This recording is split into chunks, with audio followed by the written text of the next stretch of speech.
तो spiritual awakening का क्या मतलब होता है, उससे हम क्या सीख सकते हैं और होती कैसे है? स्पिरिचुअल होता है और एक हमारा रिलीजन होता है। रिलीजन में आपकी मान्यताएं होती हैं। आप किसी भी धर्म के हो सकते हैं, किसी भी जाति के हो सकते हैं। आप फलाने भगवान को मानते हैं, आप किसी को नहीं मानते, आप उनकी पूजा करते हैं, इनकी नहीं करते हैं। तो कभी आपको ऐसा महसूस हुआ है कि स्पिरिचुअलिटी जो है वो धर्म से ऊपर है? आप कहते हैं मैं हिंदू धर्म को मानता हूँ, तो आप बाकी 1000 धर्मों को नहीं मानते, तो फिर तो आप उस हिसाब से अथीस्ट हो गए। फिर आप कैसे अथीस्ट हो गए? लेकिन स्पिरिचुअलिटी में आप कुछ मानते ही नहीं है, मतलब आपका मानने से दूर दूर तक मतलब विश्वास। क्या आप ये मानते हो कि कल के अवतार जो है एनर्जी फॉर्म में आ चुके हैं? तब जैसे हम कहते हैं जैसे राम जी का अवतार हुआ, कृष्ण जी का अवतार हुआ, तो किसको पता था कि ये लोग अवतार हैं? सामने सामने कृष्ण जी थे, दुर्योधन के भी सामने थे, अर्जुन के भी सामने थे। अब दुर्योधन को तो नहीं पता कि वो अवतार थे, तो केवल अर्जुन को ही क्यों कृष्ण जी ने गीता सुनाई, अर्जुन को ही क्यों चुना? तो ये चीज है। तो जब भी कोई अवतार प्रकट होता है या फिर उनका प्रकटीकरण होता है तो आम जनता को नहीं पता होता। तो क्या कल की अवतार जो है वो भारत का ही भला करने आ रहे हैं या पूरे विश्व का करने आ रहे हैं? तो जब भी हम कल की अवतार की बात करेंगे, हम ये नहीं बोलेंगे कि वो केवल भारत के लिए आ रहे हैं या फिर किसी भी एक पर्टिकुलर देश के लिए आ रहे हैं। लेकिन अभी ऐसे लेमैन मेरे मन में एक सवाल आ रहा है कि कहीं ऐसा तो नहीं कि जो इजराइल ईरान की वॉर हो रही है वो कल की अवतार ही करा रहे हैं? नमस्कार दोस्तों, स्वागत है आपका एक और नए पॉडकास्ट में। तो आज के पॉडकास्ट में हम नूर अनंता जी के बारे में, कल के अवतार के बारे में और इस मॉडर्न युग में हम भगवान को, धर्म को या आने वाले अवतार को किस तरीके से देखते हैं। तो ये पॉडकास्ट होगा स्पिरिचुअलिटी के ऊपर कि अध्यात्म क्या है और उसको देखने का नज़रिया क्या होना चाहिए और हमें जो है धर्म को, कर्म को किस तरीके से समझाएं और अपने कर्मों को सुधार के अपने धर्म का कैसे भला कर सकते हैं। धर्म के नाम पर आपने वोट तो बहुत डाले होंगे, जाति के नाम पर बहुत वोट डाले होंगे, बहुत पॉलिटिक्स देखी होगी, लेकिन कभी आपने धर्म को समझा नहीं होगा। किसी ने ये नहीं कहा होगा कि मेरे धर्म को एक बार आप समझ लो, क्योंकि जैसे सामने वाले का धर्म सामने आता है तो आपके दिमाग में एक अंडरस्टैंडिंग है कि ये हमारा काइंड ऑफ एनिमी है, काइंड ऑफ, क्योंकि वो पॉलिटिक्स इस तरीके से हमारे देश में है।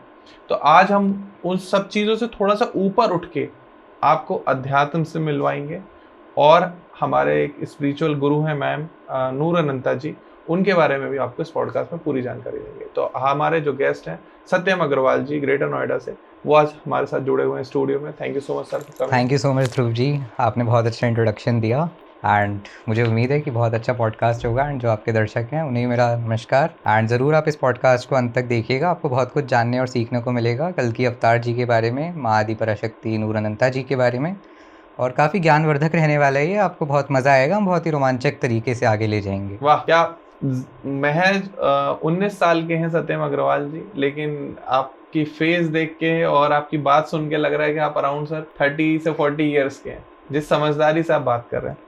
तो हम शुरू करते हैं। कौन है नूर अनंता जी और आप कब से उनको जानते हैं और कब से फॉलो कर रहे हैं, और ऐसा उनके अंदर क्या है मैग्नेटिक पावर जो आप उनसे जुड़ गए? बिल्कुल बिल्कुल। तो बेसिकली नूर अनंता जी पहली बात कोई आम इंसान नहीं है, वो सन्यासी भी नहीं है कि हम जाएं और किसी आश्रम में उनकी तलाश करें या उन्हें ढूंढें जी। वो एक दिव्य चेतना है, जिसे हम कह सकते हैं यूनिवर्सल कॉन्शियसनेस या फिर डिवाइन कॉन्शियसनेस, जो कि इस धरती पर इस समय एक फिजिकल फॉर्म लेकर आई हैं ताकि जो ये मानवता है इस युग में उनको एक अगले डिमेंशन में ले जा सकें। जैसे 3D है, हमारे पास और भी डिमेंशंस होते हैं 5D 108D, तो उसमें ले जा सकें। तो मैं माँ आदि पराशक्ति और कल की अवतार को साक्षात एक संयुक्त रूप में, that is we can say a combined energy, उस फॉर्म में देखता हूँ। तो जैसा कि आपने मुझसे पूछा मैं उन्हें कितने साल से फॉलो कर रहा हूँ, तो basically I know her since past 2 years. तो बेसिकली जब 2025 में महाकुंभ की शुरुआत हुई थी इन दी मंथ ऑफ जनवरी और फरवरी आई प्रिज्यूम, सो तब से मैं उन्हें जानता हूँ। तो बेसिकली हमारे एक स्पिरिचुअल कम्युनिटी है जिसमें और भी लोग हैं जो उन्हें काफ़ी करीब से जानते हैं और उन्हें फॉलो करते हैं, तो हम सब लोगों का ग्रुप है। तो बेसिकली मैं उन्हें तब से जानता हूँ। और जब हम नूर कहते हैं, नूर यानी कि एक परम प्रकाश जो हर अंधेरे को मिटा देता है, और अनंत, नूर अनंता मतलब जिसका ना कोई आदि है ना कोई अंत है। तो वो मेरे लिए एक गुरुदेव से बढ़कर एक कॉस्मिक एनर्जी हैं जो इस सृष्टि के बदले हुए समय यानी कि न्यू एज, जिसे हम कह सकते हैं गोल्डन एज की शुरुआत करने आए हैं। तो उनकी फिजिकल बॉडी सिर्फ एक माध्यम है, जो उनका असली स्वरूप है वो एक विशाल ऊर्जा और we can say infinite energy, वो है जो हर उस व्यक्ति से कनेक्ट हो रही है जो अंदर से जागृत होना चाहता है अवेकनिंग के प्रोसेस में, स्पिरिचुअल अवेकनिंग। सो उन्हें समझने के लिए दिमाग का तो बिल्कुल भी उससे कुछ नहीं होने वाला है। तो उन्हें समझने के लिए हमें एक साफ दिल की ज़रूरत है और वो इस युग के सबसे बड़े आध्यात्मिक बदलाव का चेहरा है। तो आपको सत्यम जी पहली बार कब लगा कि नूर अनंता जी के अंदर कोई डिवाइन कॉस्मिक एनर्जी है, और ऐसा आपको क्यों फील हुआ? तो देखिए, अचानक से तो ये मेरे दिमाग में बिल्कुल भी नहीं आया था।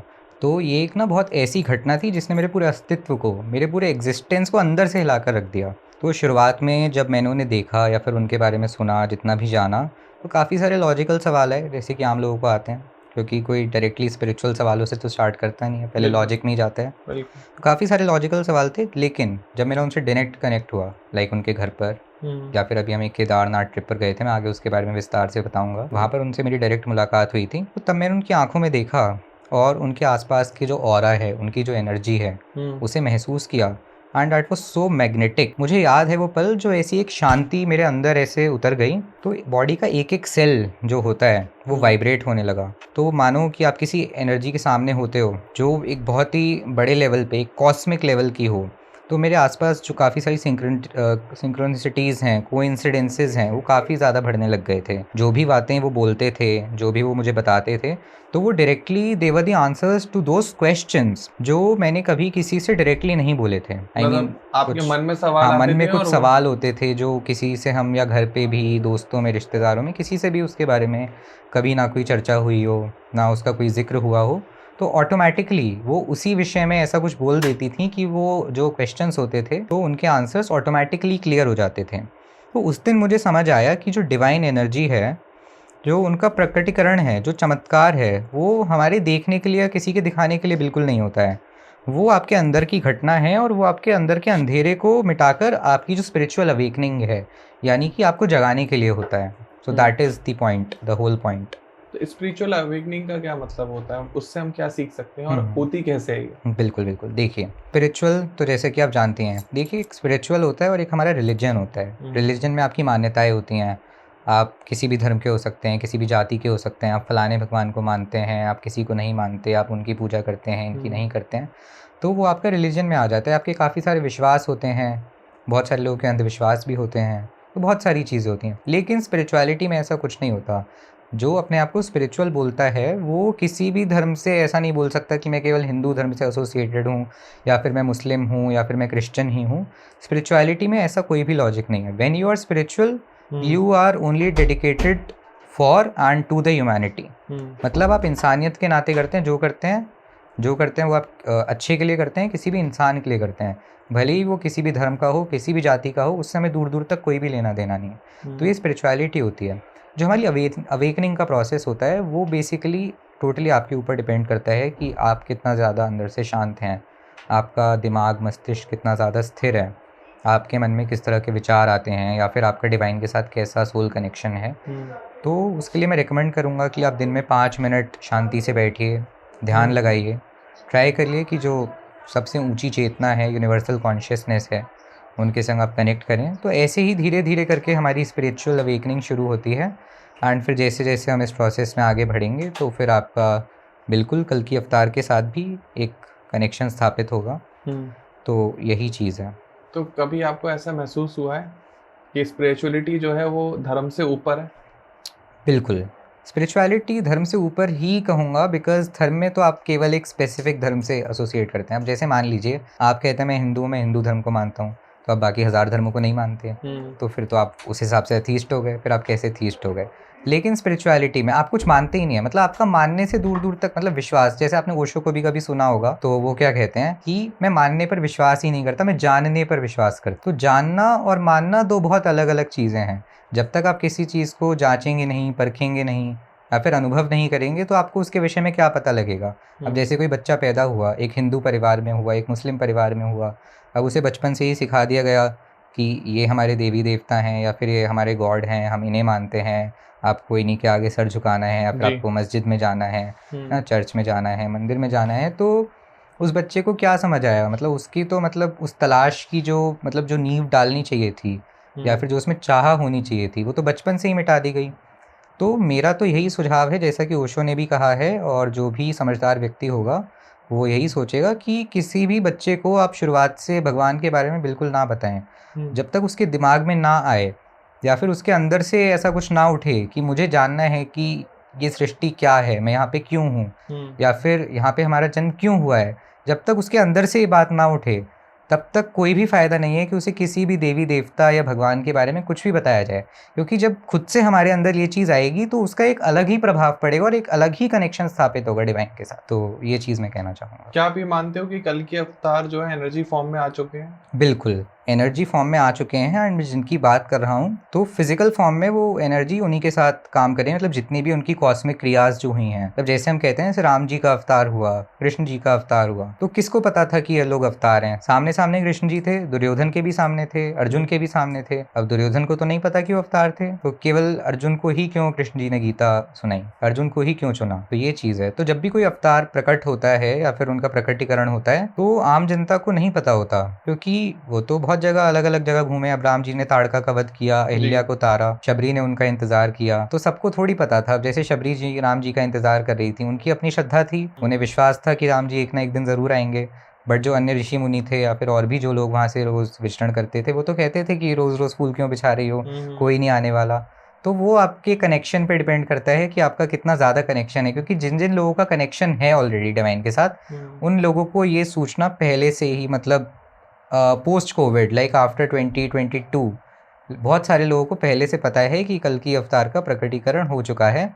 एंड जो हम टाइमलाइन लेकर चल रहे हैं 2029-2030 तक का, जब सबकी कार्मिक क्लींजिंग होगी एंड हम आगे एक नए गोल्डन एज की तरफ आगे बढ़ेंगे। लेकिन जैसे कल के अवतार की बात होती है तो सिर्फ इंडिया में होती है, अब वर्ल्ड वाइड तो ये बात होती नहीं है। बिल्कुल बिल्कुल। तो क्या कल की अवतार जो है वो भारत का ही भला करने आ रहे हैं या पूरे विश्व का करने आ रहे हैं? नहीं, काफ़ी अच्छा प्रश्न है आपका। देखिए, जिसकी जो भी मान्यता होती है, अब आप जिस भी भगवान को मानते हैं, अब ऐसा तो नहीं है कि मेरे भगवान अलग हैं, आपके अलग हैं और आसमान में कोई बैठा है। जब भी हम भगवान की बात करते हैं तो जो भी आपका फिजिकल मैनिफेस्टेशन है वो केवल आपके लिए है कि आप अपने जो भी इष्ट देवी देवता हैं या जिनका भी आप स्मरण करते हैं, जिनकी भी पूजा करते हैं, आप उन्हें किस फॉर्म में देखते हैं। जी। अब कोई देवी की पूजा करता है, कोई महादेव का उपासक होता है, तो अलग अलग फॉर्म्स होते हैं। एनर्जी तो एक ही है। अब ऐसा तो नहीं है कि उनका एक अलग धर्म है, हमारा एक अलग धर्म है, तो अलग अलग एनर्जी हो जाएगी। एनर्जी का एक ही फॉर्म होता है।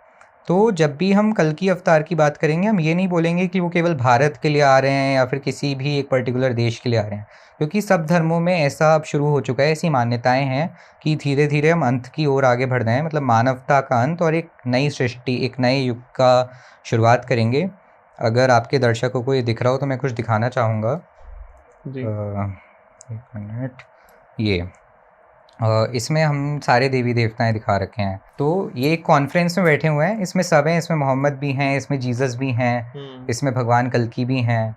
तो सब मिलकर इस पे चर्चा कर रहे हैं कि आगे आने वाले युग में क्या होना चाहिए।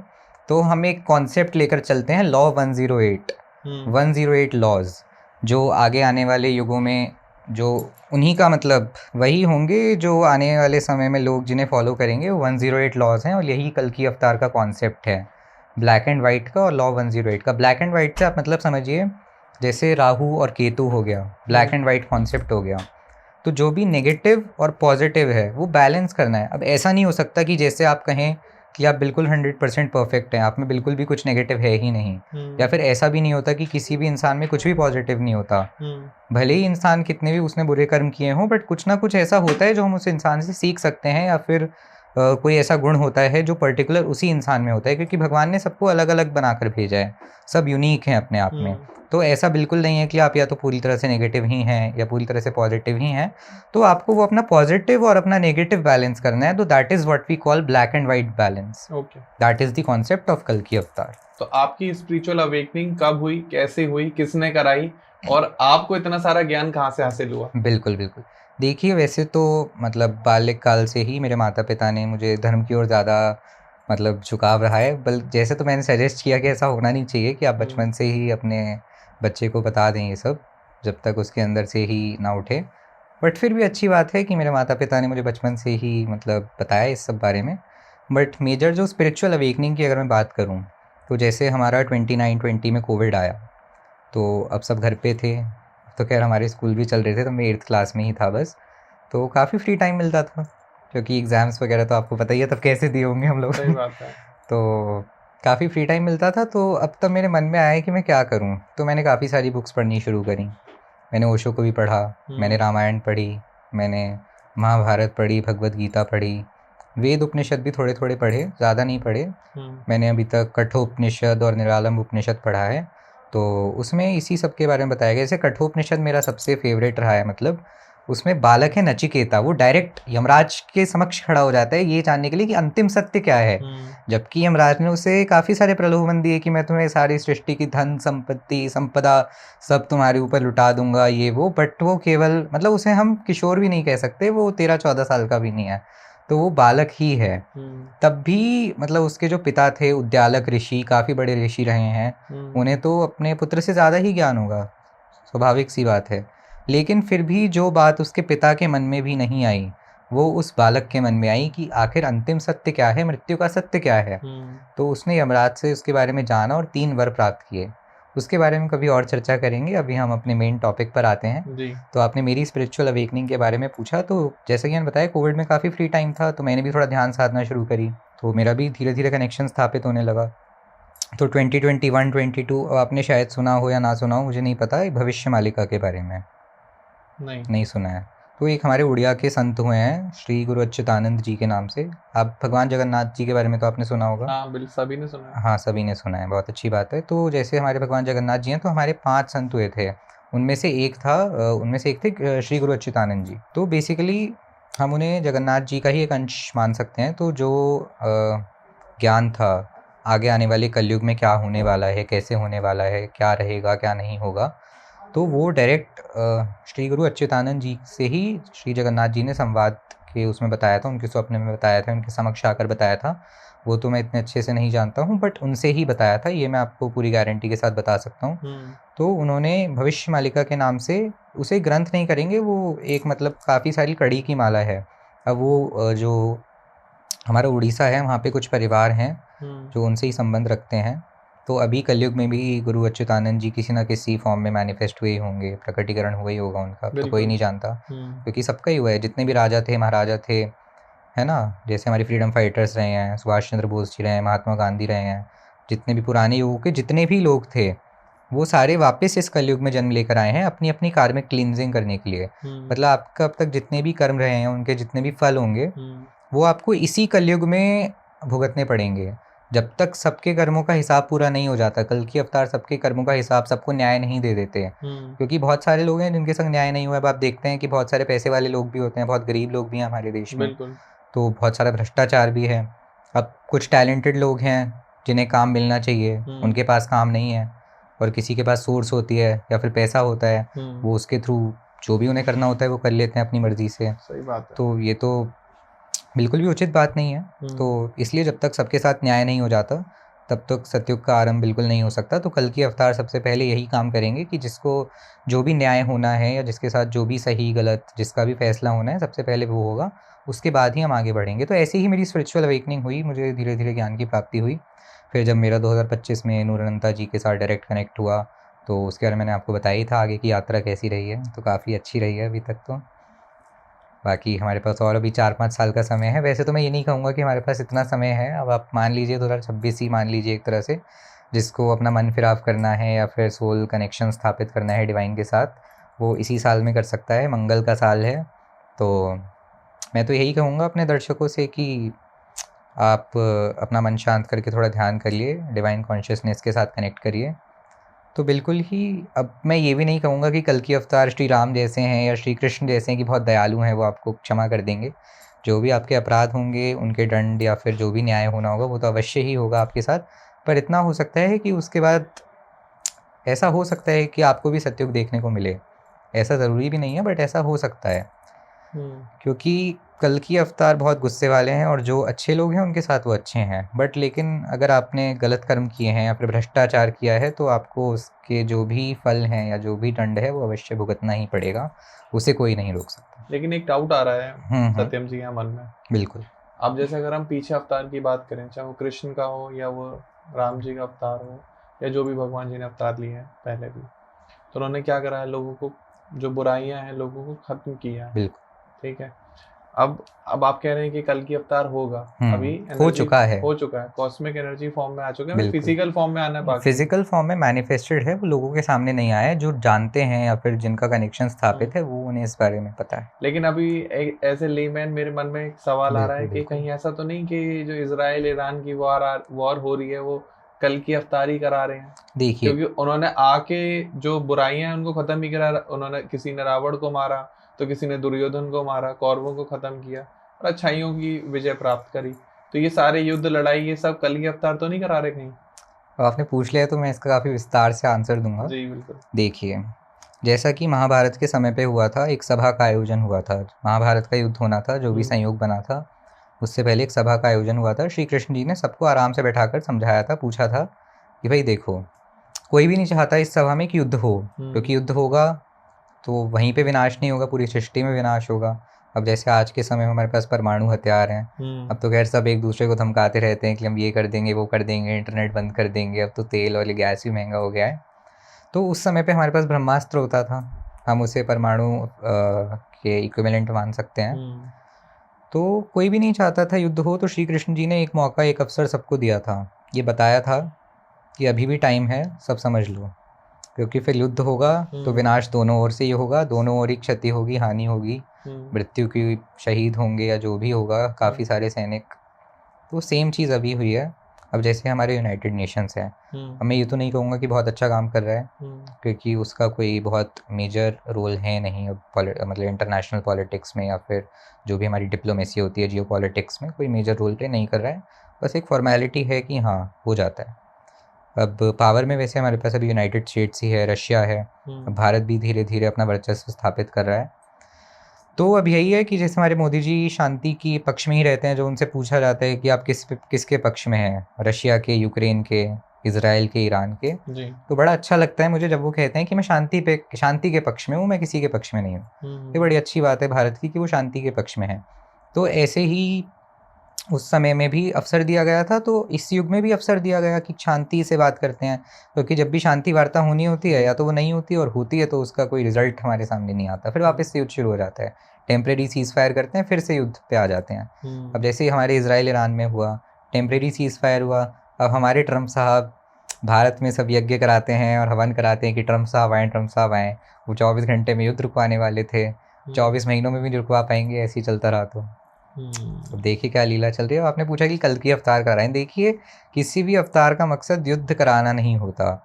जो भी हमारे कर्म हैं या फिर जो भी हमें करना है वो मनुष्य के हाथ में होते हैं, मानवता के हाथ में कि उसे क्या करना है।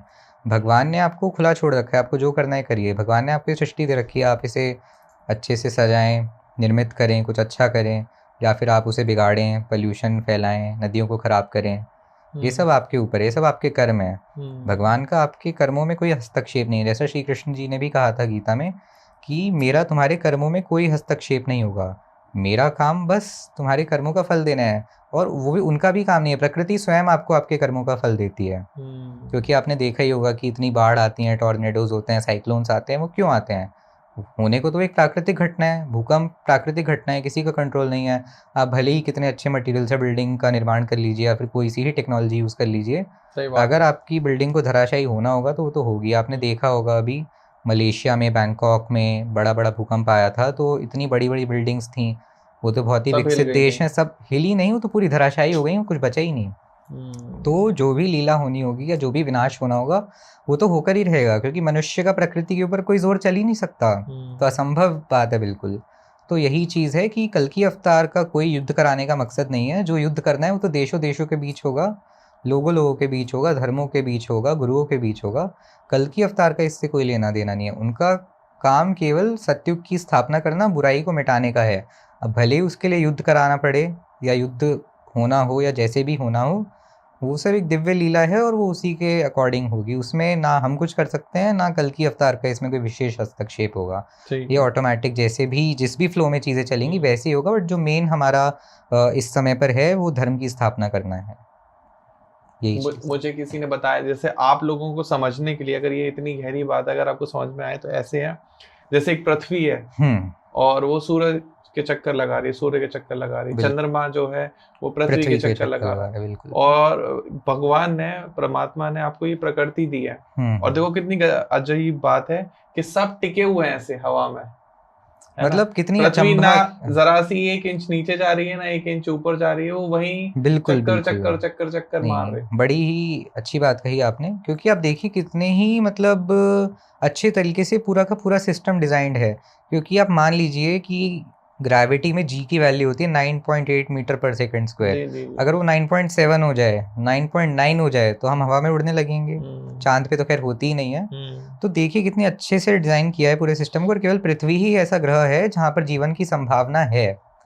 और हमारे शरीर में कितना पानी होना चाहिए, पृथ्वी पर कितना पानी है, हमारा डाइजेस्टिव सिस्टम, खाना अंदर लेकर जाने से निकालने तक, सांस लेने का सिस्टम, दिल का अपने आप धड़कना, हमारे इतने सारे सेल्स होते हैं बॉडी में, इतनी सारी नर्व्स होती हैं, इतना मतलब कॉम्प्लेक्स सिस्टम को डिज़ाइन किया हुआ है।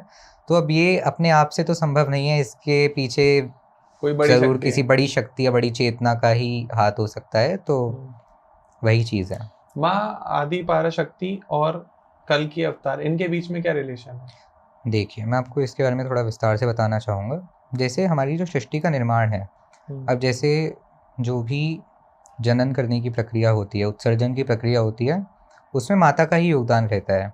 क्योंकि बच्चे का जन्म जो होता है वो माता की कोख से ही होता है। तो प्रकृति ने माता को ही ये कार्य दिया है किसी भी चीज़ के उत्सर्जन का या फिर प्रकटीकरण के लिए। तो इस सृष्टि की रचना भी उसी दिव्य शक्ति, जो सबसे ऊंची बात है, जो अंतिम सत्य है, वो है माँ आदि पराशक्ति। तो जो उनका स्वर्णिम गर्भ है, कॉस्मिक वोम जिसे हम कह सकते हैं, तो उसी से इस सृष्टि का निर्माण हुआ है जी। तो अब जैसे हमारे महादेव हैं, श्री विष्णु जी हैं, ब्रह्मा जी हैं, तो ये सब उन्हीं की शक्ति के अंश हैं और उन्हीं में ही समाहित हो जाते हैं जब भी इस सृष्टि का अंत होता है। जैसे काफ़ी सारे कल्प होते हैं, तो जब वो कल्प, 7 कल्प या जितने भी होते हैं, जब वो समाप्त हो जाते हैं और जब ये सृष्टि का एकदम विनाश होना होता है, मतलब हर तरीके से, जैसे अभी हमारे पास सत्ययुग आएगा तो ये संपूर्ण विनाश नहीं है, ये खंड प्रलय है। तो इसमें जो भी थोड़ा बहुत विनाश होगा उसके बाद एक नया युग आरंभ हो जाएगा। ऐसा नहीं है कि हम संपूर्ण विनाश की ओर आगे बढ़ रहे हैं, कि लोग कह रहे हैं कि पृथ्वी ही खत्म हो जाएगी, ऐसा कुछ नहीं होने वाला है। ये एक बेसिक मानवता का हम विनाश कह सकते हैं, कि जो अभी तक बुरे कर्म होते आए हैं या फिर लोगों ने जो भी भ्रष्टाचार किया है, तो हम उसके अंत की ओर आगे बढ़ रहे हैं और वापस से पुनः हम एक स्वर्णिम युग या फिर स्वर्णिम काल की ओर बढ़ रहे हैं, जहाँ पे सब सत्य की राह पर अग्रसर होंगे। तो यही सेम चीज़ है हमारे आगे आने वाले सतयुग में, और अभी कलयुग में उस चीज़ का अंत चल रहा है। तो आगे आने वाले 4-5 साल और भी ज़्यादा हम खंड प्रलय होते हुए देखेंगे। अगर किसी को कॉस्मिक एनर्जी को फील करना हो, जो चीज़ें आपने फील करी हैं, स्पिरिचुअलिटी को फील करना हो, डिवाइन पावर को, डिवाइन एनर्जी को फील करना हो, तो वो कैसे फील कर सकता है? देखिए, जब भी आप किसी ऐसी ऊर्जा के समक्ष होते हैं, तो आपके अंदर, जैसा मैंने बताया, जब मैं पहली बार माँ आदि पराशक्ति के साथ मेरा कनेक्ट हुआ था, तो मेरे मन में काफ़ी गहरी शांति आ गई थी, और मेरा जो अनुभव रहा है उनके संग, उसके बारे में हम विस्तार से चर्चा करेंगे। तो जब भी आप उनके मंडल या उनके ऑरा में आ रहे होते हैं या फिर आते हैं, तो आपके अंदर एक एल्केमी, जिसे हम कह सकते हैं एक परिवर्तन, वो आना स्टार्ट हो जाता है। ठीक है। तो जैसे आपके पुराने दुख रहे होंगे, आपके काफ़ी सारे गिल्ट रहे होंगे, तो जो कन्फ्यूजन होते हैं वो ऑटोमेटिकली ही, हम कह सकते हैं, डिस्ट्रॉय होने लगते हैं, पिघलने लग जाते हैं। जी। तो वो सब चीज़ें होनी स्टार्ट हो जाती हैं। मैंने खुद देखा है कि जो लोग होते हैं बहुत डिप्रेशन में चले जाते हैं, या फिर उन्हें मेंटल स्ट्रेस होता है ना, या फिर उनकी लाइफ में उन्हें कुछ समझ नहीं आ रहा होता है कि मुझे क्या करना चाहिए, मैं काफ़ी डिप्रेशन में हूँ, मेरे आगे इतने सारे विकल्प हैं, या फिर विकल्प होते हुए भी मुझे समझ नहीं आ रहा है कि आगे क्या करना चाहिए, मतलब लाइफ में पूरी तरह भटक ही चुके हैं एक तरह से। तो नूर अनंता जी के पास आकर वो एकदम ही शांत हो जाते हैं। मतलब आप उनके समक्ष जब भी खड़े होंगे, जैसे मैं आपको बताता हूँ, जब मैं पहली बार उनसे मिला था, मैं बहुत ज़्यादा नर्वस हो गया था। मतलब जैसे मैंने आपको बताया कि बॉडी का एक एक सेल वाइब्रेट होने लग जाता है, तो सेम एकदम मेरे साथ हुआ था। तो पहली बार में तो बहुत नर्वस हो गया। अब तो खैर हफ्ते 2 हफ्ते में हमारी बात होती रहती है, काफ़ी अच्छा लगता है। वो मुझे बताते हैं जब भी मैं किसी अचंभा में होता हूँ या फिर किसी भी डिलेमा में होता हूँ, मुझे नहीं समझ आ रहा होता है कि मुझे क्या करना चाहिए, क्या सही है, क्या गलत है। वैसे तो वो कहते हैं कि अपने मन की सुनो, अपने दिल की सुनो, वो बिल्कुल ये नहीं कहते कि दिमाग की सुनो। वैसे हमें दिमाग से भी अवश्य काम लेना चाहिए, मैं ये नहीं कहूँगा, बट जो हमें अपनी मेजॉरिटी चीज़ें हैं, क्योंकि जो आपका दिल होता है वो पहला एक ऐसा पॉइंट है जहाँ से आपको आवाज़ आएगी कि जो भी मैं करने जा रहा हूँ वो सही है या गलत है। तो ये चीज़ है। तो जब आपका दिल ये आवाज़ दे कि हाँ आप सही रास्ते पर जा रहे हैं, तो आप अवश्य उस कार्य को करिए कोई दो राय नहीं है। पर अगर आपको अंदर से आवाज़ आए कि नहीं ये काम सही नहीं है या फिर इससे कोई हानि हो सकती है सामने वाले को या मुझे, तो आपको बिल्कुल वो काम नहीं करना चाहिए। तो उनकी प्रेजेंस में एक ऐसी हीलिंग एनर्जी है जो आपके पुराने कार्मिक बैगेज, जिसे हम कह रहे हैं ना कि अब कार्मिक क्लींजिंग होगी लोगों की, जितनी पुराने हिसाब किताब बाकी है, तो ये कार्मिक क्लींजिंग यही है कि आपका जो पुराना कार्मिक बैगेज है तो उसे सबसे पहले क्लियर करना पड़ेगा, उसके बाद ही हम आगे सतयुग की बात कर सकते हैं, वरना सतयुग का तो सवाल ही नहीं उठता बिना आपकी कार्मिक क्लींजिंग के। तो लोगों को अपनी सोच को बदलना पड़ेगा, जो उनका सेल्फिश माइंडसेट है उससे निकलकर यूनिवर्सल लव के स्टेट में आना पड़ेगा। मतलब जब तक आपको पूरी मानवता से, मतलब इंसानियत से प्यार नहीं होगा, आपको एक पर्टिकुलर धर्म से निकलकर, मतलब जब भी आपसे पूछे कि कोई आपसे पूछे कि आप किस धर्म से बिलोंग करते हैं, आपका धर्म क्या है, तो बजाय ये बोलने के कि मैं हिंदू हूँ, मुस्लिम हूँ, क्रिश्चियन हूँ, जैन हूँ, आपको ये बोलना चाहिए कि मैं किसी भी धर्म से कोई संबंध नहीं रखता, मानवता एकमात्र धर्म है। तो ये सबसे सुंदर बात होगी आने वाले जो भी हमारा स्वर्णिम काल होगा। तो जितनी भी, मतलब ये ना पूरा हमारा जैसे डीएनए है, तो हमारा डीएनए ही अपग्रेड हो रहा है एक तरीके से, क्योंकि अभी हम 3D में हैं, तो जो सत्युग वाली चीज़ है 5D है, मतलब 5 डायमेंशनल है। तो वहाँ पे टेलीपैथी और भी हमारी जो चीज़ें होती हैं, मतलब अलग अलग चीज़ें होती हैं, काफ़ी होती हैं, आपने देखा ही होगा। खैर अब जैसे लोग सीरियल्स में देख लेते हैं तो काफ़ी ज़्यादा प्रभावित हो जाते हैं। खैर हमें इतना भी उनमें नहीं ट्रस्ट करना चाहिए, क्योंकि वो बनाए इस तरह से गए होते हैं लोगों को दिखाने के लिए, वो बस हमारे समझने के लिए। लेकिन अगर आप प्रॉपर ग्रंथ वगैरह पढ़ेंगे या फिर थोड़ा बात की गहराई में उतरेंगे तो आप पाएंगे कि और भी बहुत सारी चीज़ें होती हैं, वो बिल्कुल एग्जैक्ट रेप्लिका नहीं होता जो आपको टीवी शोज़ में दिखाया जाता है। They are just made to entertain the audience and give a brief idea of the story that took place in that era. However we must not, like ऐसा नहीं हो जाना चाहिए कि हाँ बिल्कुल ऐसा ही होता था या ऐसा ही होगा सत्युग में। That is not the thing that we should be doing. So वो लोगों को बदलते नहीं हैं, वो उन लोगों को उनके असली और शुद्ध स्वरूप में वापस ले आते हैं। So that's the point of कल्कि अवतार। That's the concept. So you are a student, I think, of a science.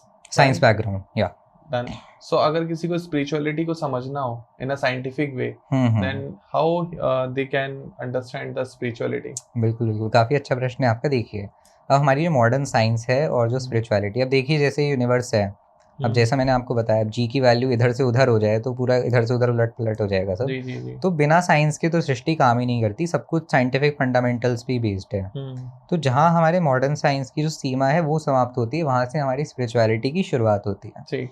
ठीक है। अब जो नूर अनंता जी हैं, तो वो हमारी एनर्जी, जो कॉस्मिक एनर्जी है, जो हाईएस्ट फॉर्म ऑफ एनर्जी है, उसको रिप्रेजेंट कर रहे हैं। तो मतलब वो एनर्जी उन्हीं में काम कर रही है, जैसे मैंने आपको बताया।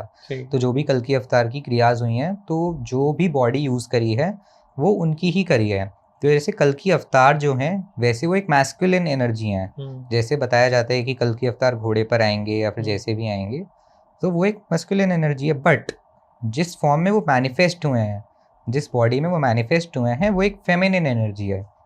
तो जो नूर अनंता जी हैं वो फेमिनिन है, जो एनर्जी है वो मैस्कुलिन है। तो मैस्कुलिन एनर्जी उस फेमिनिन के साथ काम कर रही है। अब जैसे हम कहते हैं शिव शक्ति, तो शिव शक्ति का जो मिलन होना होता है, तो आप उस एनर्जी को कह लीजिए, जो मैस्कुलिन एनर्जी है आप उसे शिव कह लीजिए, और जो हमारी माँ आदि पराशक्ति नूर अनंता जी हैं, आप उन्हें शक्ति कह लीजिए। तो जब वो दोनों एनर्जी साथ में काम कर रही हैं तो वो शिव शक्ति का मिलन हो गया। आपकी इस बात से मुझे लग रहा है कि नूर अनंता जी को आप कल्कि अवतार मान रहे हैं। उसके बारे में हम आगे अगले क्वेश्चन में अवश्य चर्चा करेंगे। मैं आपको थोड़ा अच्छे से बताऊंगा कि हमारे दर्शकों को कोई मतलब ऐसा कन्फ्यूजन ना हो। और हमारा उद्देश्य इस पॉडकास्ट के थ्रू मतलब लोगों में अवेयरनेस फैलाना है, किसी की भी धार्मिक मान्यताओं को आहत करना हमारा उद्देश्य नहीं है। तो हम पहले ही उसके लिए क्षमा प्रार्थी हैं कि अगर किसी की भावनाओं को ठेस पहुंची हो। वैसे तो हमने पूरा प्रयास किया है कि हम काफ़ी सुलभ तरीके से और सफल तरीके से बताएं कि जो भी चीज़ आगे आने वाले समय में होने वाली है। अब विश्वास करना ना करना वो टोटली आप पर डिपेंड करता है, क्योंकि जो होना है उसे कोई रोक नहीं सकता। सही बात है। तो दिव्य लीला है। तो जैसा कि अब मैं आपसे बता रहा था कि जैसे आज हमारी क्वांटम फिजिक्स है, वो इस बात का सबसे बड़ा सबूत है। अब जैसे हम कहते हैं कि everything is energy, E is equal to mc²। ठीक है, जहाँ पे C हमारा लाइट होता है, लाइट जो भी फॉर्म होता है। तो जो हमारा सॉलिड हमें यहाँ दिखता है, जैसे आसपास, जैसे हम पॉडकास्ट कर रहे हैं, अब जैसे हमारा सोफा है सॉलिड स्टेट में, तो जो भी सॉलिड होता है, वैसे तो इसमें जो एटम्स होते हैं वो कॉन्स्टेंटली वाइब्रेट कर रहे होते हैं, बट जो जैसे हमें पता ही एटम्स नेकेड आई से विजिबल नहीं होते, तो बहुत स्मॉल होते हैं। जो भी उनकी वाइब्रेशंस की जो एनर्जी एमिट होती है, फिर जो भी हीट लाइट एमिट होती है, उसका बिल्कुल पता नहीं चलता, क्योंकि बनाया ही इस तरीके से गया है, सृष्टि को डिज़ाइन ही इस तरीके से किया गया है। तो वो जो हाई फ्रीक्वेंसी कॉस्मिक वेव्स हैं, जब हम उनके पास बैठते हैं, नूर अनंता जी के पास, तो जो हमारे ब्रेन वेव्स हैं जो बीटा से अल्फा और थीटा स्टेट में, अब कोई साइंटिफिक बैकग्राउंड का हमारा दर्शक होगा तो वो ज़्यादा अच्छे से समझ पाएगा। वैसे आपका क्या बैकग्राउंड मेरा रहा? भी साइंस बैकग्राउंड आपका भी साइंस बैकग्राउंड, फिर तो आप भी समझ पाएंगे। बिल्कुल। बिल्कुल बिल्कुल। तो जब हम बीटा और अल्फा से थीटा स्टेट में जब हम जाते हैं तो जो ये शिफ्ट होता है, इसको साइंस में क्वांटम इंटैंगलमेंट बोलते हैं। ओके। तो जब हम हायर फिजिक्स स्टडी करते हैं तो इसके बारे में काफ़ी गहराई में रिसर्च है। अब तो खैर और भी ज़्यादा चल रही है, लाइक हमारे पास AI भी आ गया है और हम क्वांटम एज में भी जा रहे हैं, तो इस पे और भी अच्छे से आगे रिसर्च हो रही है। तो हम इसे बेसिकली कोहेरेंस कहते हैं। जब दो स्टेट्स आपस में होती हैं तो उसे हम कोहेरेंस कहते हैं। तो एक हाई एनर्जी सोर्स जब अपने आसपास के लो फ्रीक्वेंसी सोर्सेज हैं, है ना, तो उसको अपने साथ जब अलाइन कर लेता है तो जो चमत्कार होने लगते हैं, Okay. बेसिकली सिंक्रोनिसिटीज़ को इंसिडेंसेस, जैसे हमने पहली बात करी थी, तो वो सब चीज़ें होने लगती हैं। तो that is basically in actual the advance spiritual science, जिसे हमारा दिमाग अभी पूरी तरह से डिकोड नहीं कर पाया है, बिकॉज अभी हम 3D में ही हैं, हम 5D में शिफ्ट नहीं हुए हैं। तो जब हम 5D में शिफ्ट करेंगे तो हमारे ब्रेन की स्टेट तक कुछ और होगी। तो will be definitely be able to decode these advance spiritual scientific things which are not like, वो लोगों को स्ट्राइक ही नहीं करता है बेसिकली कि ऐसा भी कुछ हो सकता है। अब जैसे हम बात करते हैं कि हमारा स्वर्ग है, नर्क है, या फिर और भी जो डिमेंशन पोर्टल्स होते हैं, तो हमारे काफ़ी अलग अलग प्लेसेस हैं इस पूरे इंडिया में। अगर आप, मैं आपसे बोलूँगा कि आप इस पॉडकास्ट के बाद मैं आपको एक फेसबुक पेज शेयर करूँगा, वहाँ पे इन एनर्जी पोर्टल्स के बारे में डिस्क्राइब किया हुआ है। एंड ये बेसिकली इंडिया में नहीं होता है, इंडिया से बाहर की कंट्रीज़ हैं, वहाँ पे भी कुछ इस कॉन्सेप्ट के लोग हैं जिन्हें स्पिरिचुअलिटी के बारे में हमसे भी ज़्यादा नॉलेज है। ऐसा नहीं है कि इंडिया में ही लोगों को नॉलेज है, इन outer countries also, basically in the United states, Russia, the Germany, there are a lot of people who are aware of these things, and like उनकी भाषा में भले ही अवतार का कोई और नाम हो, but the energy is one, as I told, the universal divine consciousness, the आदि पराशक्ति, शिव शक्ति मिलन। सो उस एनर्जी के बारे में जो भी जानते हैं, तो हमारे मतलब पृथ्वी पे अलग अलग पोर्टल्स हैं उन डिमेंशंस में एंटर करने के। अब भले ही वो हमारी आंखों से ना दिखता हो, इसका मतलब ये नहीं है कि जो हमें दिख नहीं रहा वो है नहीं। ऑब्वियसली कभी कभी मिराज भी होता है, जो हमें दिखता है वो होता नहीं, और जो होता है वो नहीं दिखता, ऐसा भी होता है। तो ज़रूरी नहीं है कि हमारी आंखों से जो हमें नहीं दिखता, हमें उसके बारे में पता है, हमें नहीं दिख रहा तो वो चीज़ है ही नहीं। उसकी संभावना अवश्य हो सकती है। बस ऐसा हो सकता है कि अब जैसे हमारे मैथ्स में होता है, यूनिवर्सल सेट होता है, उसके अंदर काफ़ी सारे सबसेट्स होते हैं। अब आपकी सोच का दायरा इतना इतना है तो वो आपके लिए सबसेट है, मेरी सोच का दायरा इतना है तो मेरे लिए यूनिवर्सल सेट है। तो वो आप टोटली आपकी सोच का दायरा कितना है उस पर डिपेंड करता है। जो चीज़ है वो तो है। अब भले ही आप भगवान को माने या ना माने, आपके मानने से उस एक्सटर्नल चीज़ पे कोई इफेक्ट नहीं हो रहा जी। भले ही आप माने या ना माने, जो चीज़ है वो तो रहेगी।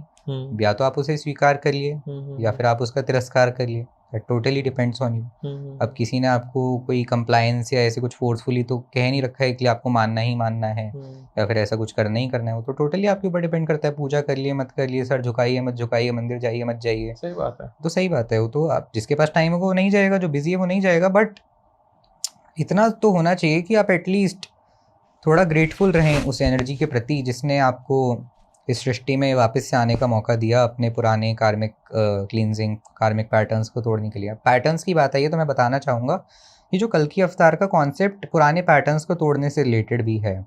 अब जैसे एक गहरा विषय है, हम उस पर बात करते हैं।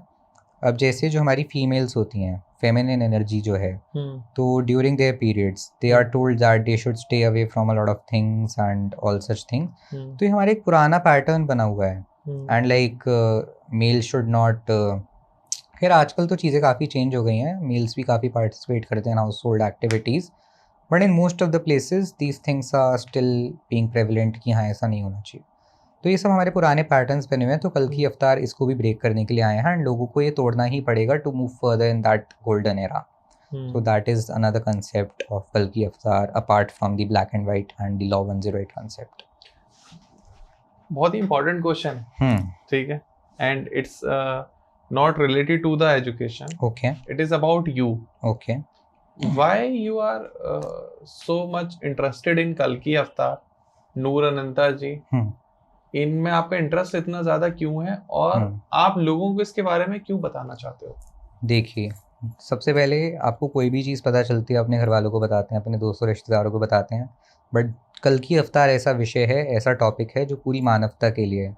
अब ऐसा तो नहीं है कि कल की अवतार मेरे लिए आए हैं, आपके लिए आए हैं, मेरे दोस्तों रिश्तेदार दोस्तों के लिए आए हैं। किसी ने एक पॉडकास्ट में बताया कि कल के अवतार गभाना में आ रहे हैं, वहाँ एक मंदिर बन रहा है। किसी ने कहा कि संभल में आ रहे हैं। हाँ, संभल की बात उठी है तो मैं इस पे बात करते हैं पहले, फिर आपके क्वेश्चन का भी आंसर। जी जी। तो देखिए, लोग कहते हैं कि संभल फलानी जगह में उत्तर प्रदेश की किसी गांव में है, और हमारे क्या नाम है, थोड़ा दिमाग से निकल गया, शायद स्वामी यश, जी हैं, हम उनका नाम नहीं लेना कोई चाहिए। यश शर्मा जी हैं उनका, हाँ स्वामी जी हैं। हाँ, तो सबके अपने अलग अलग मत हैं, विचार हैं। बट अब आप मुझे खुद ही बताइए, क्या कोई भी ऐसा कर सकता है कि जैसे हमारे पुराने ग्रंथ भी हैं, तो उसमें जो बातें लिखी गई हैं वो आपको डायरेक्ट तौर पर बताने के लिए नहीं लिखी गई हैं, उसका एक सिंबॉलिक मीनिंग होता है। अब जैसे लिखा है कि कल की अवतार घोड़े पर आएंगे, तलवार लेकर आएंगे, हम आगे बात करेंगे इस बारे जी। में। तो वो एक सिंबॉलिक वे में लिखा है, उसका मतलब ये नहीं है कि फिजिकली वो एक घोड़े पर आ रहे हैं तलवार लेके सबको मारने के लिए। That is not a physical manifestation that you should be thinking ji. would happen and we'll be seeing कल की अवतार घोड़े पर आते हुए in this modern era. That is not possible, not at all possible. तो that is a symbolic representation of what is gonna happen. अब बात करते हैं संभल की, तो संभल ग्राम कोई एक्सटर्नल चीज़ नहीं है। अब जैसे हमारे जितने भी देवी देवता हैं, मतलब बहुत सारे देवी देवता हैं, इंद्रदेव हैं, वायुदेव हैं, अग्निदेव हैं, सूर्यदेव हैं, शनिदेव हैं, राहु केतु हैं, तो ये सब जितनी भी एनर्जीज़ हैं, ये सब हमारे कल की अवतार में मर्ज हो गई। तो जो कल की अवतार की अपनी बॉडी है, उनका जो शरीर है, फिजिकल मैनिफेस्टेशन है, तो हम उसी को ही संभल बोल रहे हैं। तो कल की अवतार अपने आप में ही संभल है। Sambhal is not an external entity that is situated outside of this planet or this universe. That is not an external entity residing or like situated in a place or a location specifically. कल की अवतार अपने आप में ही संभल है। So that is the point that our audience should keep in mind, because ये अभी तक किसी ने नहीं बताया होगा। मुझे ऐसा ही लगता है कि मैं ही होऊंगा जिसने पॉडकास्ट में इस बात का जिक्र किया है कि कल की अवतार अपने आप में ही संभल हैं। तो कोई ऐसा ना सोचे कि आप बाहर जा जाकर कल की अवतार को ढूंढने के लिए निकल रहे हो तो उसका कोई फ़ायदा नहीं होने वाला है। भले ही आप 10 चक्कर काट लो, 1000 बार उन्हें ढूंढ लो, बुला लो, उससे कुछ नहीं होगा। आपको अपने अंदर ही उनकी खोज करनी पड़ेगी एंड वहीं से ही आपका जो डिवाइन कनेक्शन है वो स्थापित होगा। और बात करते हैं कि मुझे इतना इंटरेस्ट क्यों है। तो देखिए, मैंने आपको पहले ही बताया, कोई भी अवतार आने वाला होता है तो सबको तो नहीं पता होता है कि अवतार आ गया है। जिसका पहले से कनेक्शन स्थापित होगा डिवाइन के साथ, या फिर कोई गहरा संबंध रहा होगा, उसे ही पता चलता है कि हाँ, मतलब ऐसा तो डायरेक्ट भी नहीं पता चलेगा कि हाँ कल की अवतार ही हैं। बट जब ऐसी कोई बहुत हाई इंटेंसिव एनर्जी कहीं भी प्रकटीकरण जिनका होता है, तो उनका जो ऑरा होता है या फिर जो इंटेंसिफाइड वेव्स होती हैं, उसका मतलब जो हमारा पूरा जैसे प्लैनेट है उसमें उसका पूरा जो ऑरा होता है या फिर जो वेवलेंथ्स होती हैं वो पूरे उसमें जाती हैं। क्योंकि हर मतलब जैसे हर युग जो हमारा होता है, हमारा द्वापर हो गया, त्रेता हो गया, कलयुग हो गया, आने वाला सत्ययुग हो गया, हर युग की अपनी अलग फ्रीक्वेंसी होती है, सब में अलग अलग वेवलेंथ एमिट होती हैं। अब जैसे पहले कोई तपस्या करता था पुराने युगों में जी, तो जो भी उनके मंत्रोच्चारण होते थे उनकी फ्रीक्वेंसी अलग होती थी।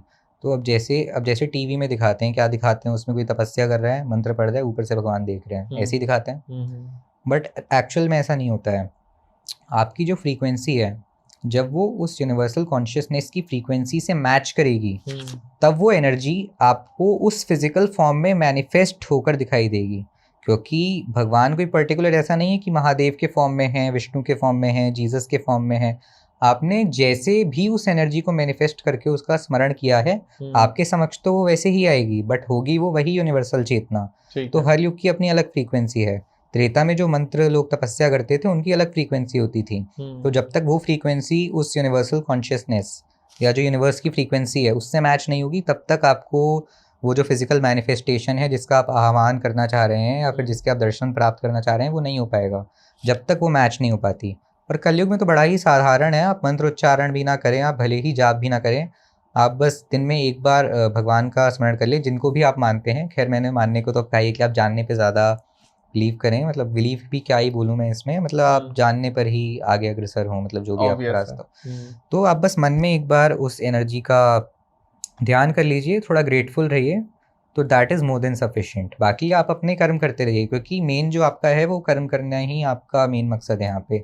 ऐसा नहीं है कि आप 24-24 घंटे बैठ के भगवान के आगे नतमस्तक रहेंगे, उनकी पूजा करते रहेंगे, उससे कोई लाभ नहीं होने वाला। क्योंकि ऐसा नहीं है कि भगवान के लिए कोई स्पेसिफिक पर्सन फेवरेट है या फिर ये मेरा फेवरेट नहीं है। भगवान के लिए सब इक्वल है। भगवान ने सबको कर्म करने के लिए खुला छोड़ रखा है। वो आपके ऊपर है कि आप किस टाइप के कर्म करते हैं। आप दुष्कर्म करते हैं या फिर ऐसे कर्म करते हैं जिससे मानवता का भला हो रहा है। One more question regarding to this podcast. जो धर्म के नाम पर लड़ाई होती है, जातिवाद होता है, आतंक होता है धर्म के नाम पर, उस पर आपके क्या व्यूज हैं? खैर इस पर तो बहुत लंबा बोला जा सकता है, बट मैं इसका हम एक पूरा पॉडकास्ट करेंगे, लेकिन मैं बहुत शॉर्ट में आपका व्यू लेना चाहता हूँ, क्योंकि आप नूर अनंता जी से इतना ज्यादा जुड़े हुए हैं, तो मुझे हर शब्द में नूर अनंता जी सुनाई दे रही है। बिल्कुल नहीं, अब आपने खैर सुन लिया है तो आपको अवश्य ही आप भी उनकी एनर्जी से कनेक्ट होंगे। हो सकता है जल्दी मुझे उनके दर्शन हो जाए। बिल्कुल, मैं आपको अवश्य मिलवाऊंगा उनसे, जब भी मौका ऐसा मिलेगा अवश्य मैं उनके दर्शन कराऊंगा। देखिए, अब हमारे बहुत सारे धर्म हैं, सबके अपने अपने अलग धर्मगुरु हैं, सबके अपने वैचारिक मतभेद होते हैं। अब बहुत सारे हमारे टीवी चैनल्स होते हैं, उन पे लोगों को बुलाया जाता है। अब वो जानबूझकर बुलाया जाता है, उन्हें अपनी टीआरपी बढ़ानी होती है। जब तक कुछ ऐसा मिर्च मसाला लगाकर दिखाएंगे नहीं कि हाँ भाई लड़ने को तैयार हो गए सेट पे, तब तक दर्शकों को मज़ा नहीं आएगा। जब तक दर्शकों को मज़ा नहीं आएगा उनका चैनल नहीं देखेंगे। सही बात। तो दिखाया ही इसलिए जाता है। और उससे हटकर बात कर जाए कि जो आपस में वैचारिक मतभेद हैं, क्योंकि अब देखिए हमारे जितने भी ग्रंथ वगैरह थे, अब जैसे हमारा नालंदा बहुत बड़ी यूनिवर्सिटी थी, तक्षशिला थी, तो आपको पता ही होगा कि ये जो हमारी आज़ादी की लड़ाई हो रही थी या फिर उससे पहले के टाइम में सबको जला दिया गया था। तो हमारे जितने भी ग्रंथ हैं वैदिक पौराणिक, तो जो हमारे पास एक्चुअल ज्ञान है उस टाइम का, जो एक्चुअल हमारे पास ज्ञान था, हमारे ऋषि मुनियों ने हमें दिया था, वो इस युग तक नहीं आ पाया है। अब जैसे हमारी गीता प्रेस है गोरखपुर की, ये जो जितनी भी हमारी गीता आती हैं या फिर और भी अलग अलग वेद पुराण जो भी आते हैं, तो इसमें काफ़ी सारी मिलावट की गई है। तो मैं तो अपने दर्शकों को यही सजेस्ट करूँगा कि आप इसे ना ही पढ़ें तो ज़्यादा बेटर है, क्योंकि या तो आपके पास ज्ञान हो तो पूरा हो, आधा तो बिल्कुल ना हो, और वरना तो हो ही ना, तो ज़्यादा बेटर है। जो भी आपके अनुभव, देखिए ज्ञान तो वही होता है जो आपको अपने अनुभव से आए। अब मैं आपको फलानी चीज़ बता दूं कि ऐसा ऐसा होता है, अब आपके एक्सपीरियंस में लाइफ में कभी आया ही नहीं वो, तो पहली बात तो आप उसे जाने या ना जाने फालतू की बात है, आपके लिए कोई सेंस ही नहीं है उस बात का, जब आपके एक्सपीरियंस में ही नहीं आया। या तो आपके एक्सपीरियंस में आया हो और मुझे उसके बारे में ना पता हो तो बात अलग है। मतलब जो चीज़ जब तक आपके एक्सपीरियंस में ही नहीं आ रही तो उसे जान के आप करेंगे क्या? क्योंकि बात तो तब है जब आपके एक्सपीरियंस में कोई चीज़ आई, आपने उससे कुछ सीखा, फिर अपने जीवन में उतारा कि आगे मेरे सामने ऐसी कोई परिस्थिति आएगी या फिर मैं ऐसे किसी संकट में फंसूंगा तो मैं इस तरह से आगे जाऊंगा, या फिर ये मेरा कोर्स ऑफ एक्शन होगा आगे के लिए, तब तो कोई बात है। तो जो भी ज्ञान है वो आपको अपने अनुभव से ही प्राप्त होता है, इसके अलावा कोई ज्ञान नहीं होता, वो सब फालतू की बातें होती हैं। वाह। So Satyam Agarwal ji, you have great knowledge about the spirituality, and मैं काफी कुछ रिलेट कर पा रहा हूँ का the new age young enlightened boy. Thank you so much Dhruv ji. आपके शब्दों से कहीं नहीं लग रहा कि आपकी एज 50 से कम है। So it's all blessings of Maa and the Noor Ananta ji, एंड हो सकता है कि कल के अवतार का कुछ आपको अभाव हुआ हो, एहसास नहीं, मेरा तो यही मानना है कि ये मैं आपके यहाँ पॉडकास्ट करने आया हूँ इस टॉपिक पे, तो ये कल की अवतार का ही ऐसा था कि मेरे द्वारा ही ऐसा बताया जाए दर्शकों को, या फिर इस सृष्टि को, जो भी आपके दर्शक होंगे या फिर वो आगे इसे करेंगे, तो मेरे द्वारा ही ये बात बताई जाए कि हाँ ऐसा कुछ घटना होने वाली है और अब सबको सावधान होना चाहिए, क्योंकि हम 2026 को एज एन ईयर लेके चल रहे हैं जहाँ पर एक आखिरी मौका दिया जा रहा है। मैं तो कहूँगा कि बस हाँ यही अंतिम समय है, क्योंकि आप देखेंगे 27, 28, 29, 30 बहुत बड़े लेवल पर विनाश होने वाला है। ऐसा भी होगा कि कई कई दिन तक हो सकता है इंटरनेट ना भी चले, बैंक अकाउंट्स बंद हो जाएं, खाने की कमी हो, जल की कमी हो, बहुत दिन बिना इलेक्ट्रिसिटी के रहना पड़े, कुछ भी हो सकता है, क्योंकि युद्ध में कुछ नहीं कह सकते। अभी हमारे पिछले साल युद्ध पाकिस्तान के साथ हुआ था, तभी हमने देखा था कि काफ़ी सारी मॉक ड्रिल्स कराई गई थी, तो हमें हर चीज़ के लिए तैयार किया गया था कि बिना खाने के कैसे रहना है, बिना पानी के कैसे रहना है, इलेक्ट्रिसिटी के बिना कैसे रहना है, क्योंकि युद्ध में जो भी फाइटर प्लेन्स जा रहे होते हैं, जहाँ भी उन्हें थोड़ी सी भी रोशनी दिखाई देगी वहीं सबसे पहली मिसाइल आके गिरनी है, कोई डाउट ही नहीं है उसमें। तो इसीलिए हमें हर तरीके से मतलब तैयार रहना ज़रूरी है। तो इसलिए वैसे तो नूर अनंता जी सजेस्ट भी करती हैं कि आप कोशिश करिए कि बिना भूख के, बिना प्यास के जितनी देर रह सकें, इसका अभ्यास करिए, क्योंकि आगे आने वाले समय में काफ़ी विनाश होने की संभावना है, होना ही है, कोई रोक ही नहीं सकता। क्योंकि जितना रोकना था 25-24 तक मौका दिया गया था कि शांति से कर लेते हैं, युद्ध वगैरह की ज़रूरत नहीं, कि मोदी जी ने भी कहा था अभी ये युद्ध का एरा नहीं है, this is not the era of war. उन्होंने अपने तरीके से जो करना था कर लिया। तो अब जैसे बात मोदी जी की आ ही गई है तो मैं उनके बारे में बताना चाहूँगा कि अब जो हमारे मोदी जी हैं, अमित शाह हैं, राहुल गांधी हैं, अब काफ़ी सारे स्टेटमेंट सुनते हो गए। अब जैसे राहुल गांधी का शायद पिछले साल, इस साल में कोई याद नहीं, बट एक स्टेटमेंट आया था कि भारत माता क्या है, कौन है? याद है आपको ऐसा कुछ उन्होंने बोला हो? नहीं मुझे याद नहीं, कोई नहीं, मैं मेरा आपको बाद में फोकस उनकी तरफ थोड़ा कम रहता है। बहुत लोगों का कम रहता है, खैर मैं इस बारे में कुछ बोलना नहीं चाहूँगा इस चैनल पर, बट हाँ, उन्होंने ऐसा बोला था कि आखिर ये भारत माता कौन है, क्या है। और एक बार उन्होंने लोकसभा में पोस्टर दिखाया था ऐसे महादेव का, वो लेकर आए थे, शायद आपको वो याद हो, मैं आपको क्लिप शेयर करूँगा बाद में। तो ये सब क्यों हुआ, इसके पीछे क्या कारण रहा होगा, तो ये सब कल्कि अवतार की लीला है। ओके, ये सब लीला के अंदर आता है। तो ये जितनी भी छोटी छोटी चीज़ें हैं, कोई ऑब्जर्व करे, ये सब लीला के अंदर आता है। और जो हमारे मोदी जी भी हैं, तो जो भी वो काम कर रहे हैं इस एज में भी इतने ज़्यादा एक्टिव है ना, अलग अलग देशों में जाते हैं, अलग अलग देशों में मिलते हैं लोगों से, तो वो इसीलिए ही है क्योंकि कल्कि अवतार ऐसा चाहते हैं। क्योंकि बिना यूनिवर्सल कॉन्शियसनेस की इच्छा के या फिर यूनिवर्स की इच्छा के कुछ भी नहीं होता। अब हम कहते हैं कि भगवान की मर्ज़ी के बिना एक पत्ता भी नहीं हिलता, तो इसका मतलब ये तो नहीं कि भगवान बैठ बैठ के पत्ते हिला रहे हैं। तो उसका मतलब ये है कि जब तक वो चीज़ हमारे डिवाइन प्ले का पार्ट नहीं है या फिर यूनिवर्स की इच्छा में ही नहीं है, तो वो चीज़ नहीं होगी। That basically means this. तो what I was saying is कि जितनी भी ये चीज़ें हो रही हैं या फिर मोदी जी जो भी कर रहे हैं, दैट इज़ बिकॉज़ कल्कि avatar wants it to happen. So that is the thing. So बहुत भरा हुआ है अंदर, बहुत चीजें हैं बहुत बताने के गहराई लिए, है इसमें, बहुत गहराई है, हम बहुत ग्रंथ हैं जो हाँ हमें आगे डिस्कस करने हैं दोस्तों आपके साथ on this series, on this channel, on this podcast. So first of all your job is that कि आप कमेंट सेक्शन में बताएं कि आपका क्या अनुभव है रिगार्डिंग टू द कल्कि अवतार, एंड जो भी सत्यम अग्रवाल जी को पसंद कर रहे हैं और इनकी बात से एग्री कर रहे हैं, वो वीडियो को लाइक करें, चैनल को सब्सक्राइब करें। और जो पसंद नहीं कर रहे, जिनके मन में डाउट आ रहा है, वो कमेंट सेक्शन में आए, सवाल पूछें, गाली मत देना कि ये दोनों पता नहीं क्या डिस्कशन करने लगे। हो सकता है आज आपको हमारी बात बकवास लग रही हो, लेकिन जब ये सब कुछ होने लगेगा तब आपको यही पॉडकास्ट और यही वीडियो समझ में आएंगी कि हाँ, किसी बंदों ने, दोनों मिलके पॉडकास्ट सीरीज को शुरू किया था और आने वाली चीजों को, टाइम को प्रेडिक्ट करना शुरू किया था। नहीं, मैं बिल्कुल कहना चाहूँगा कि आने वाले समय में आपको अवश्य याद आएगा कि 2 लोगों ने मिलकर चेताया था कि भाई संभल जाओ, विनाश होने वाला है, बिल्कुल, थोड़ा अपने आप बिल्कुल। को सावधानी से रहना शुरू कर दो। और इसका मतलब ये नहीं है कि आप घर में ही बंद हो जाओ और बाहर ही ना निकलो, बट जो भी आप कर्म कर रहे हो उसके पीछे का जो भी उद्देश्य है उसको समझो भी, और वो मानवता की भलाई के लिए ही होना चाहिए। मतलब भले ही आप ऐसा कोई काम कर रहे हो जो अपनी भलाई के लिए भी, उसमें भी कोई दिक्कत नहीं है, अपनी भलाई के लिए तो सभी करते हैं, बट जो मानवता की भलाई के लिए करता है वो अलग ही बात होती है। और यदि आप कोई ऐसा दुष्कर्म कर रहे हैं जिससे मानवता को या आपको खुद को ही हानि हो रही है, तो फिर तो भगवान ही आपका भला करे, और ना करे तो कुछ नहीं कह सकते। I am too impressed with your knowledge and your guidance, जो आपने अभी तक सीखा है, पढ़ा है इन योर एज। मैं तो आपकी एज में पता नहीं क्या ही कर रहा था, I don't know, but I am too impressed with you. Likewise हमारी ऑडियंस को भी ये वीडियो उतनी ही पसंद आई होगी।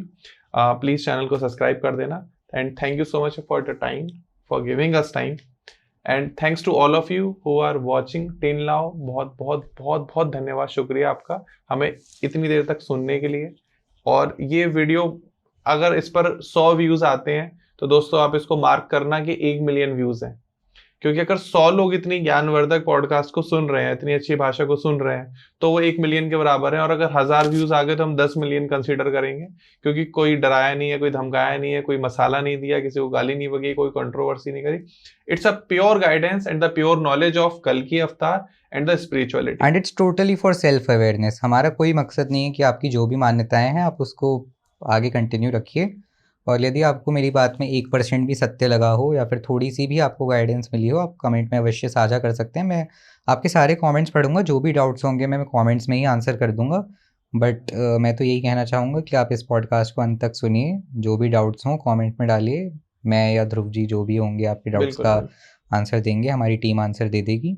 बट कोई भी संकोच या कोई भी ऐसी चीज़ को लेकर डाउट अपने मन में ना रखिएगा। मैं आपको जो भी पिक्चर्स होंगी इससे रिलेटेड या अपने जो भी यात्रा रही है माता के साथ उनसे रिलेटेड, इसमें साइड में ही हम टैग करवा देंगे, तो आप उन्हें देखिएगा। एंड आप अवश्य बताइएगा, हमारा एक सोल ट्राइब ग्रुप भी है, अगर आपकी इच्छा है कि आपको डायरेक्ट कनेक्ट होना है तो आप अवश्य अपनी इच्छा जाहिर कर सकते हैं, एंड फिर हम आगे फर्दर उसकी डिस्क्रिप्शन में हम लोग आपको डिटेल्स दे देंगे। हाँ, मैं चैनल का लिंक अपना भी एंड माता का भी दे दूंगा, आप उस पर देख सकते हैं। उन्होंने 2022 से लेके अब तक काफ़ी सारी ऐसी बातें बताई हैं जिसमें सब कुछ, मतलब अगर आपने वो सब देख लिया तो आपको सब कुछ समझ हो जाएगा कि अब तक क्या हुआ है, क्यों हुआ है, आगे क्या होगा, क्यों होगा, कैसे होगा, एवरीथिंग। Done done. सो फिर मिलते हैं आपसे। बिल्कुल थैंक यू सो मच बिल्कुल for Dhruv ji, giving us. बिल्कुल। Thank you so much. Radhe okay, Radhe. नमस्कार दर्शकों, नमस्कार। जय श्री श्याम।